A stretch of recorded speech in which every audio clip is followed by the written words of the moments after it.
네, N번방 사건 등을 두고 국민적 공분이 높아지면서 핵심 피의자 이 조주빈이 어떤 인물인지도 관심이 모아지고 있습니다. 이수정 경기대 범죄심리학과 교수를 좀 연결해서 자세한 얘기 나눠보겠습니다. 네, 교수님 나와 계시죠?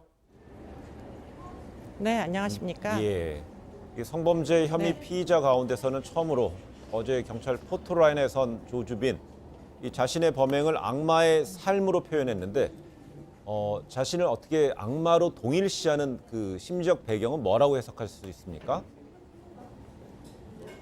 지금 이 사람은 원래 온라인에서 굉장히 활발한 행위를 하면서 사기 범죄를 주로 했던 사람이고요. 예, 사칭, 협박 등을 통해 가지고선 이제 금전을 갈취하고 이런 일들은 아주 오래 전부터 해온 것으로 보입니다. 그런데 이제 최근에 음란물이 돈이 된다라는 사실을 인지하게 되면서 결국에는 지난 한 2년 정도를 지금 아동성 착취물 시장으로 이제 뛰어든 겁니다. 네, 그래서 결국에는 이제 그 온라인 공간에서는 사실은 무소불위의 전지전능한 존재로 수많은 피해자들에게 뭐 아주 협박과 끔찍한 행위들을 하는데 이르렀고요. 네, 그리고는 이제 이 사람을 추앙하는 회원 등록을 받아가지고 이 사람의 이제 여러 가지 지시를 그야말로 따르게 되는 이런 이제 유저들이 또 굉장히 많은 사람들의 추앙을 받고 있는 상황입니다. 예, 그러다 보니까 사실은 지금 본인을 이제 악마라고 지칭하는 게 판결 전 단계에서 굉장히 불리하게 작용할 수도 있지 않습니까? 네. 그런데 그와 같은 과정 중에 그런 상호작용에서 굉장히 자의식이 증대된 걸로 보입니다. 예, 그렇기 때문에 일종의 과대 망상까지는 아니어도 과장된 이제 자의식에 기인해가지고 스스로를 전지전능한 존재다 이렇게 지칭을 하기에 이른 걸로 보이고요. 예, 그 이제 그 희망 사항이 악마라는 어휘 하나로 모두 잘 표현된 게 아닌가 싶습니다. 예. 일반적으로 보통 우리가 흔히 말하는 나쁜 사람, 악인 이 수준이 아닌 거기에 정점에 있는 사람 자기로 좀 본다는 내용이군요. 그렇다면은요, 이 조주빈은 네, 혐의를 그렇습니다. 조주빈은 혐의를 인정하는지 이 죄책감은 없는지 질문에 침묵으로 일관했지 않습니까? 그럼 이번 사건에도 프로파일러가 네, 네. 투입되는 수 있다고 봅니까? 프로파일러는 현재 이제 경찰에만 있기 때문에 예. 검찰 단계에서는 나름대로 이제 이 조주빈의 심리 분석 같은 것들을 아마 대검에 보면 심리 분석 전문가들이 있기 때문에 네. 아마 시행할 걸로 보이고요. 네.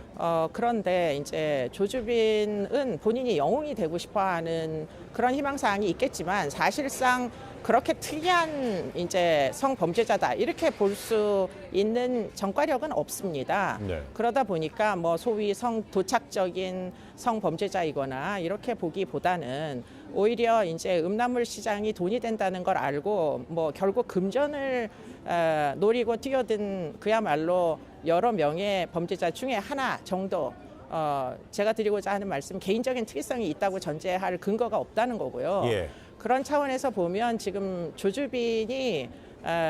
조주빈만이 이런 범죄를 저지른 게 아니고 그전에도 이런 범죄는 있었고 또 네. 앞으로도 지금 있을 개연성이 굉장히 높습니다. 네. 그렇기 때문에 지금 이 모든 일들을 조주빈의 특이성으로 몰고 갈 게 아니라 이 조주빈 같은 욕구가 있는 사람이 그야말로 뭐 날뛸 수 있도록 온라인 공간을 사이버 공간을 이렇게 무법천지로 만든 이유가 뭔지 그거를 따지는 게 지금 훨씬 더 맞는 이야기일 거라고 보이고요. 네. 그러기 위해서는 이제 온라인 공간상에서 이루어졌던 여러 가지 불법 행위를 제재할 수 있는 법률을 도입을 하고 제도를 도입하는데 네. 지금 좀 더 몰두를 해야지 조주빈이 뭐 특별하냐 또 조주빈이 포토라인에서 유명 인사들을 거론을 했는데 그 네. 유명 인사들은 사실은 지금 아동 청소년 성착취물하고 아무 관계가 없는 사람들이에요.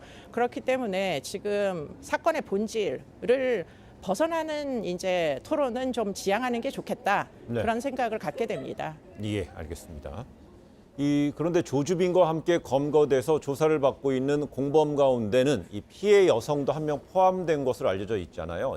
이 전문가들은 이 여성이 네. 이 심리적, 신체적 압박으로 인해서 조주빈의 동조했을 가능성을 제기하고 있는데 그렇습니까? 그럴 가능성이 굉장히 높습니다. 예. 피해자가 가해자와 동일시하는 그런 현상을 스톡홀름 신드롬이라고 하는데요. 네. 그런데 이제 이 피해자들이 이제 결국은 피해를 당한 공간을 생각하면 오프라인의 어떤 감금 장소에 감금됐던 건 아니에요. 스톡홀름 신드롬처럼. 네. 그런데 문제는 이 온라인 공간이 사실은 감금이나 마찬가지입니다. 이 SNS라는 게. 그렇기 때문에 이 텔레그램을 통해 가지고 장기간 동안 이렇게 피해를 반복하게 만들면은 결국은 이 피해자들, 만성적인 피해에 노출되는 여성들은 사실은 생존을 해야 된다라는 필요 때문에 네. 오히려 가해자에게 협조하고 나아가서 가해자에게 뭐 자신이 아닌 다른 피해자를 소개하기도 하고 네. 그렇기 때문에 피해자이기보다는 오히려 가해 행위에 동조하는 듯한 모습을 보이게 되는데 네. 그것 역시도 정상적인 합리적 선택이라고 보시면 안 되고요. 네. 일종의 외상후 스트레스 장애다 이렇게 보시면 되겠습니다. 네, 그 텔레그램 같은 이런 그 지금 사건에서 일어났던 공간은 디지털 상의 그 억압된 공간, 폐쇄된 공간이라 이런 해석을 해주셨는데요. 이 수사 당국에 따르면은 조주빈은 여성들의 성착취 동영상을 유통한 이른바 박사방에서 이 자신의 권위를 내세우기 위한 일환인가요? 50대 사업가 행세를 했다고 전해지는데요. 이거는 또 어떤 심리가 깔려 있다고 볼 수 있겠습니까? 그러니까 뭐 지금 이 조 씨의 범행 수법 자체가 많은 사람들을 현혹을 시켜가지고 그 네. 위에 자신의 영향력이 대단한 사람임, 감히 공격할 수 없는 대단한 사람임을 이제 인식을 시켜가지고 그런 이제 과정 중에 협박, 갈취 뭐 이런 것들 사기죠 일종의 그런 이제 범죄를 하는 게 뭐 주요한 수법이다 보니까 아무래도 어린 25살짜리 남학생 뭐 졸업 겨우 한 실직자다 이렇게 얘기하는 것보다는 뭐 50대 정도 되는 소위 이제 박사라고 부르게 된 것도 뭐 학사이나 박사라고 불리면 좀 더 사회적인 어떤 뭐 명망을 가정하면서 사람들이 쉽게 속지 않을까, 뭐 신뢰하지 않을까 이런 게 목적이었던 것 같습니다. 그러다 보니까 네. 박사, 자칭 사장인 거죠. 그래요. 그 이번 조주빈을 잡음으로 인해서 앞으로 이런 유사 범죄 근절로 이어질 수 있을지에 대해서는 기대도 있지만 우려도 있습니다. 우리 교수님께서는 어느 쪽에 더 무게를 두십니까? 제가 볼 때는 지금 여러 가지 필요가 있는데 이게 네. 어느 한 부처에서 쉽게 해결할 수 있는 문제는 아닙니다. 여성가족부에서는 피해자 지원을 하기로 나섰고요. 지금 피해자 지원을 함에 있어서 피해자의 어떤 정신적 피해 부분까지 회복을 도와주려는 노력을 아마 해야 될 거고요. 예. 당연히 동영상은 삭제하는 것을 국고로 사실은 금전적인 피해가 또 재차 발생하지 않게 피해자 지원을 영상물 삭제 비용을 국가에서 대야 되는 건 당연한 거고요. 그리고는 한 발 더 나가서 이 피해자들은 신원이 다 털렸습니다. 그렇기 네. 때문에 새로운 신원을 줄 수 있는 주민등록법상을 뭐 개정을 하더라도 네.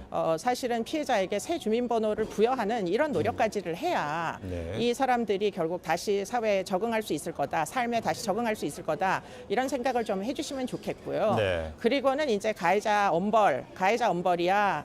여러 가지 양형 기준이 나오면서 좀 더 이제 집행할 수 있게 그런 기준 제시가 필요한 것으로 보이고 그것뿐만 아니라 제일 중요한 건 사이버 공간을 통제할 수 있는 입법 노력이 필요합니다. 예. 사이버 공간에 적용할 수 있는 법이 거의 없습니다. 네, 그렇기 때문에 그런 입법 노력도 꼭 해주시기를 기대합니다. 예, 알겠습니다. 오늘 이 교수님 말씀 여기까지 듣겠습니다. 고맙습니다. 네.